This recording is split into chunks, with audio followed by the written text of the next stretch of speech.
What's up? What's good? What's going on? Welcome to the War Zone once again. Here we are with UFC 277.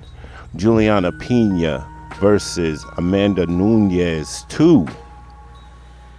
So what we're going to do is we're going to do some brief predictions and breakdowns, starting with the early prelims, working our way all the way up to the main card. So with that in mind, let's get right to it.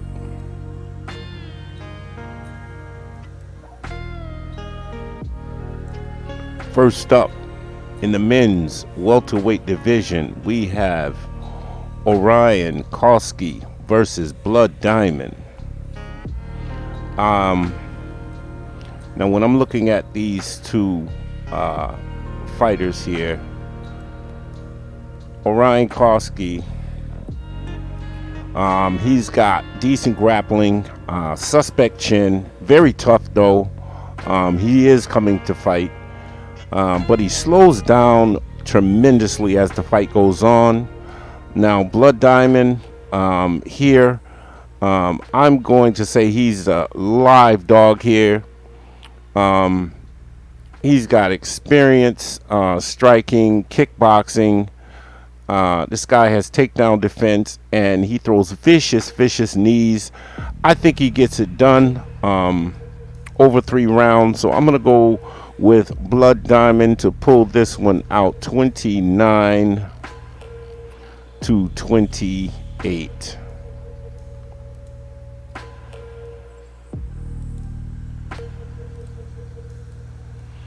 Next up, in the men's light heavyweight division, we've got Negumereanu versus Ihor Potieria. So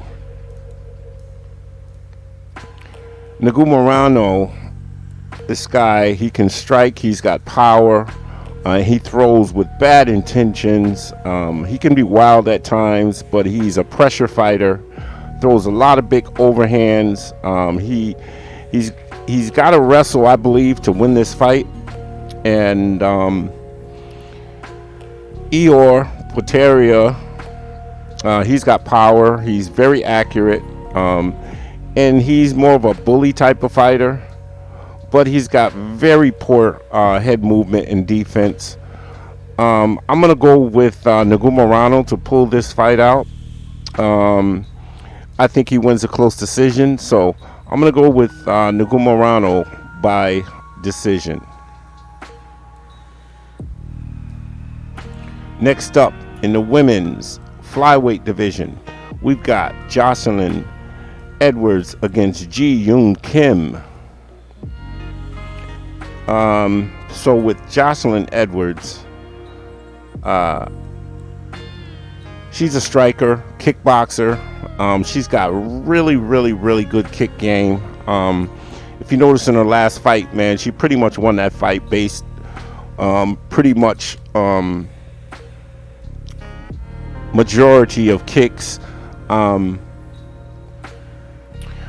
stand-up, she's gonna have to keep this fight standing, man, to have the advantage. She definitely has the stand-up advantage in this fight. Ji-Yoon Kim is this is a short notice fight for her. She's a striker. She fights really good from range. She's got very poor takedown defense, but she throws the more volume of the two fighters. However, I think the all-around game of Joselyne Edwards is going to be the difference in this fight. So I'm going to take Joselyne Edwards to pull out a close decision, 29-28, because of her kick game.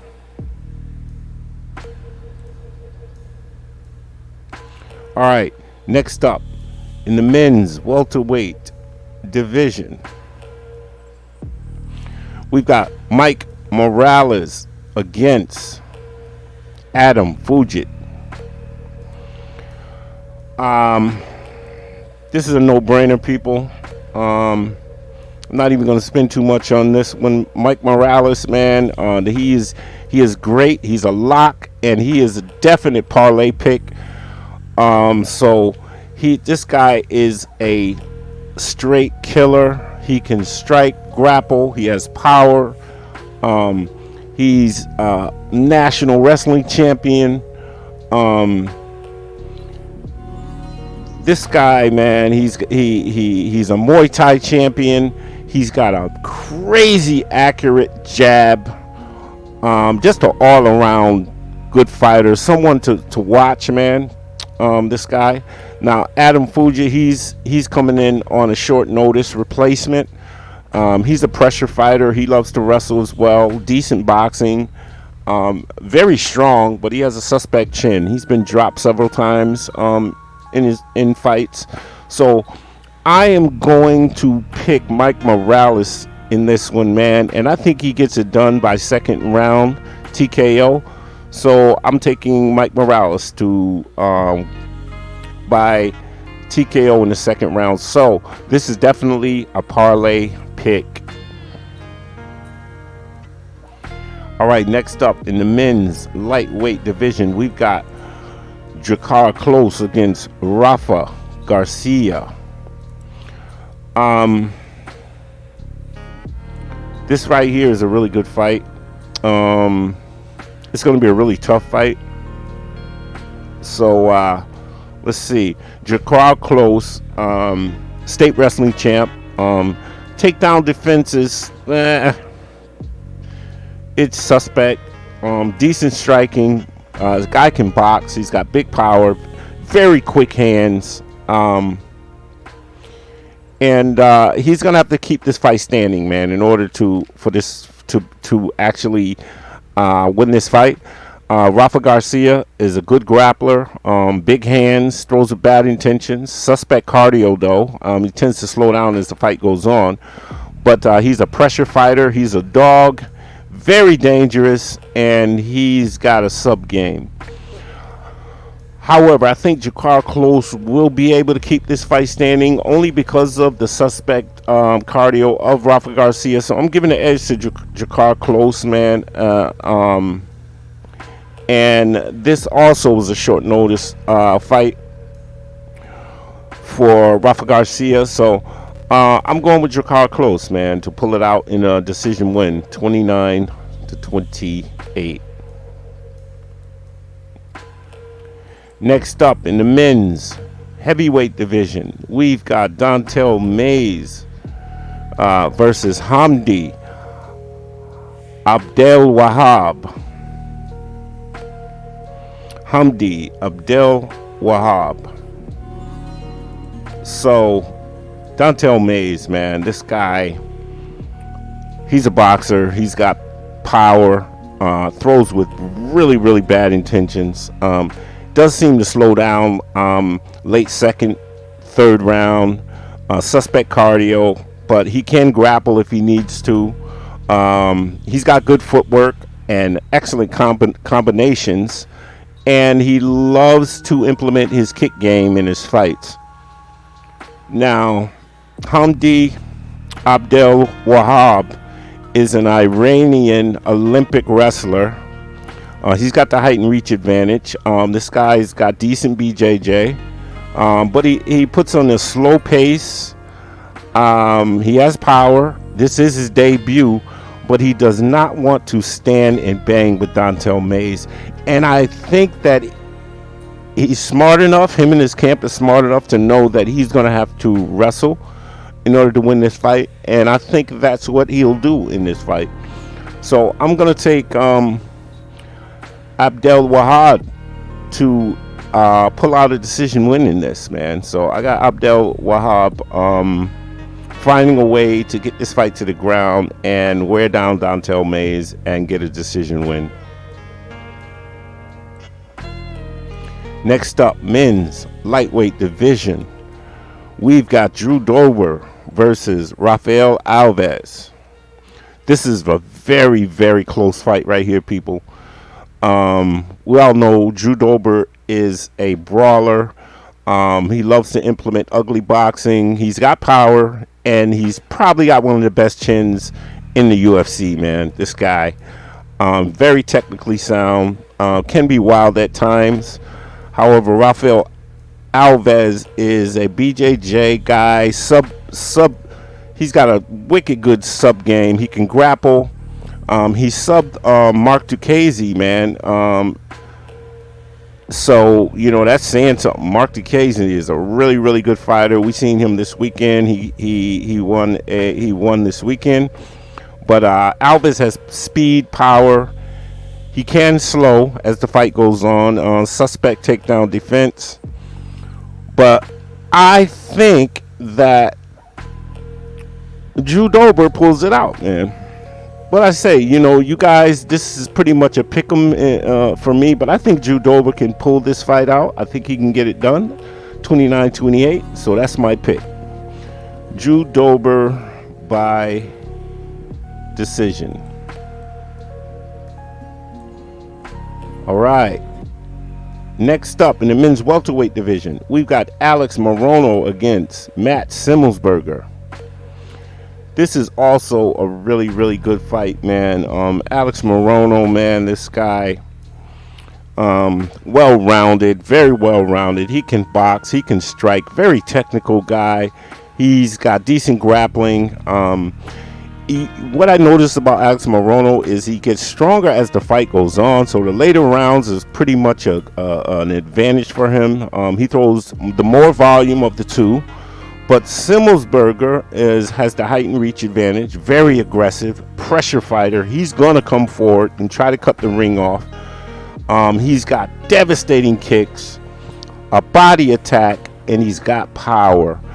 I love Alex Morono in this fight, but I'm going to have to side, man, with Matt Semelsberger, man, because of his pressure. And I think Alex Morono is going to have problems fighting off his back foot.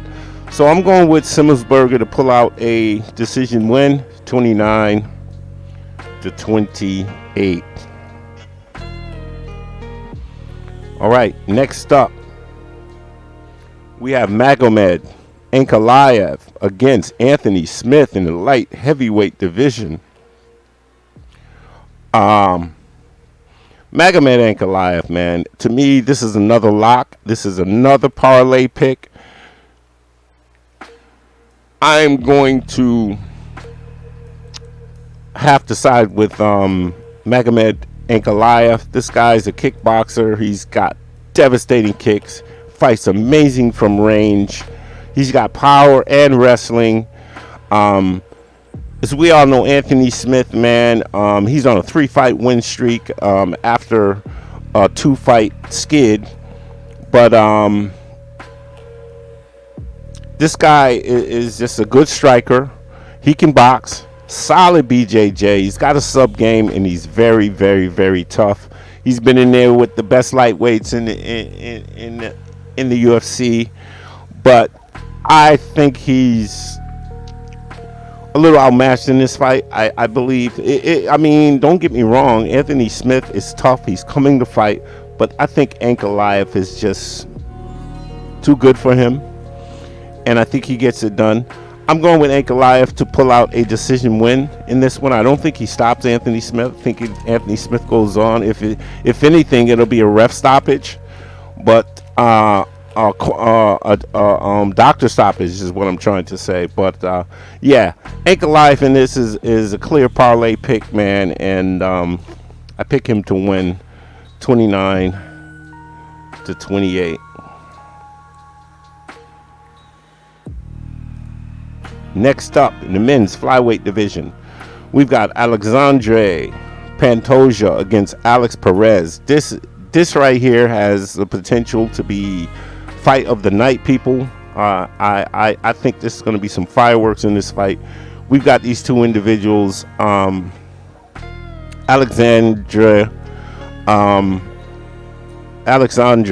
Pantoja is a come forward fighter, pressure fighter. He's got power, very accurate, technical.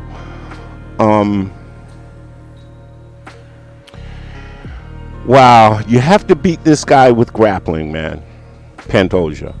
Now, Alex Perez is a good striker. He's got devastating kicks, man. This guy's kick game is going to be the key to him winning this fight. He's got wrestling. He's got great combinations. He's got takedowns and takedown defense. But he's coming off a 2-year layoff, man. And you know what? I said to myself, I'm not going to pick any guys who have coming back from long layoffs. So because of that long layoff, man, every time it always bites me in the behind, man, by picking these guys. So I'm going to go with Pantoja to pull it out, man. But this is a pick 'em fight. You could go either way. If Alex Perez is in shape and his wrestling, and his game is on, it's a winnable fight for him. But I'm going to go with Pantoja because I think he's a slightly better wrestler. So Pantoja by decision.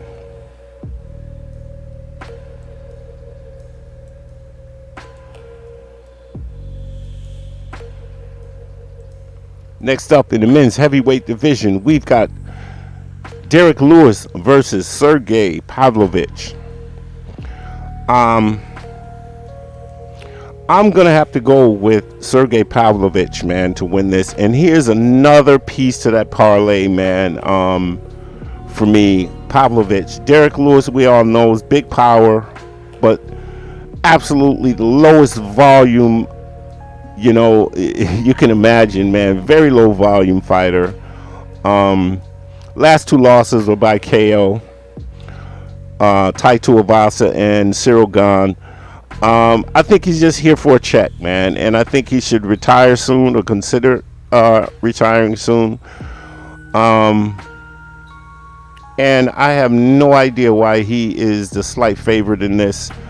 I'm going to go with Sergei Pavlovich. This guy's got power, he's got volume, he's got boxing, he's got speed, he's got a chin, and I look for him to outstrike Derrick Lewis. And if he's been paying attention to Derrick Lewis's past 2 fights, the difference was both of those fighters pressured Derrick Lewis, man. Derrick Lewis is not fighting very well on the back. He doesn't fight very well on the back foot. He fights better when he's stalking his opponents. So I think that Sergei Pavlovich gets this one done in the second round. I'm going with Sergei Pavlovich, which is a great addition to that parlay, man, to complete that parlay for KO in the second round.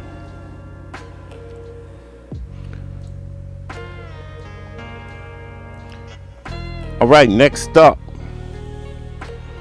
in the co-main event of the evening, we've got Brandon Moreno against Kara France. This is a rematch, people.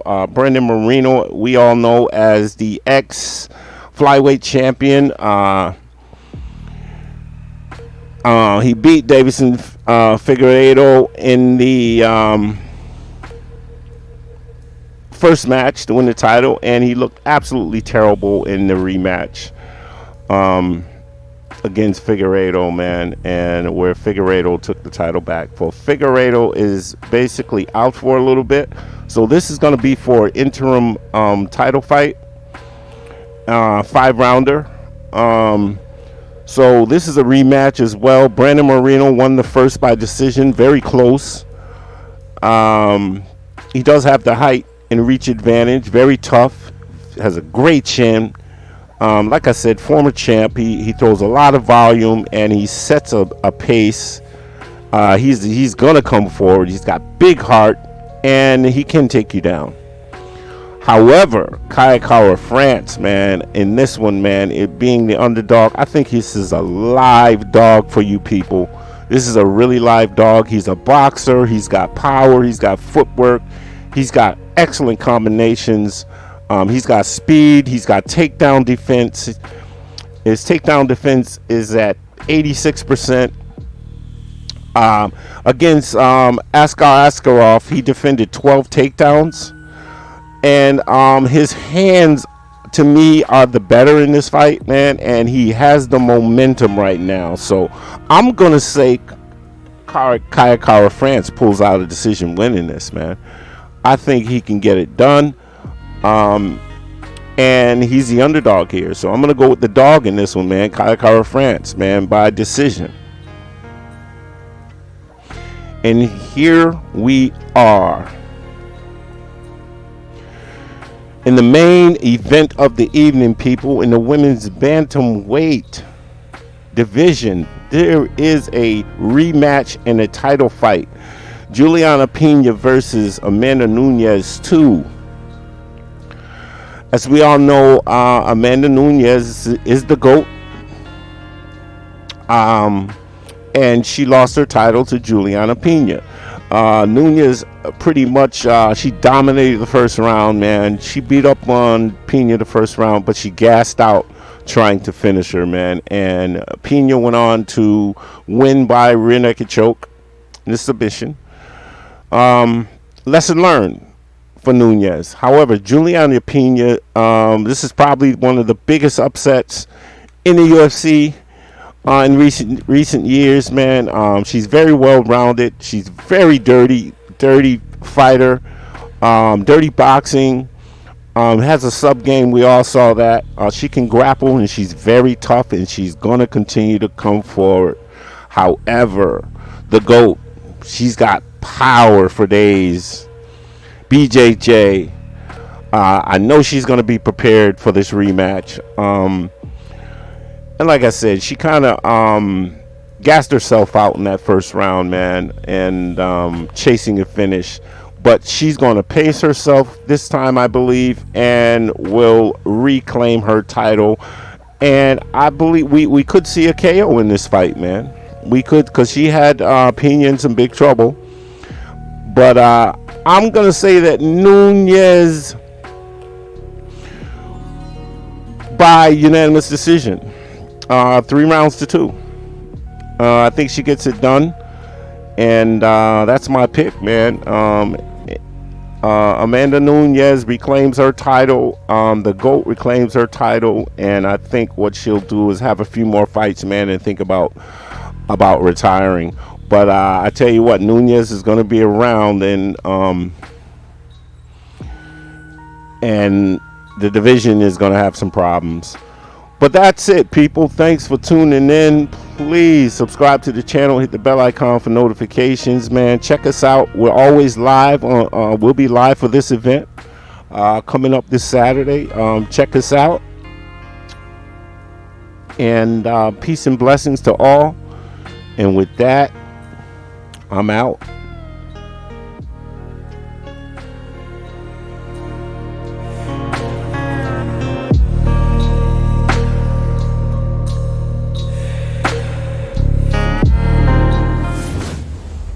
Please subscribe and hit the bell icon for notifications.